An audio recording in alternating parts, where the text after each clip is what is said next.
Bodybuilding's just ED, is it? Would you tell it to someone who's trying to lose weight when they're overweight and maybe obese and eating at a calorie deficit to lose the weight? Because that's essentially what someone else is doing who's trying to get lean.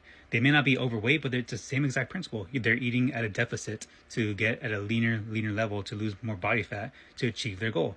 And for someone to say quickly come in here and say it's ED, I don't think that's fairly accurate because I mean, it could be the case for some people. I can't speak for everyone who's trying to get lean, but I think it's just so much of an umbrella term or a blanket term where it's not necessarily true. Because for myself, at least, I'm trying to do a calorie deficit until I reach a certain level of leanness, and I'll be happy to just be at my maintenance calories after that. Maybe a little surplus because I'm trying to bulk at that point.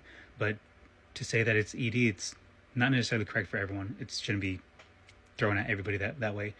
Because I know some people after they do a prep, I mean they do their stage, right? They compete, they go crazy on a binge, but not everyone's like that. Not everyone is a bodybuilder. Some people just want to look a certain way, and once they reach it, they could relax a little bit by eating at a higher calorie intake.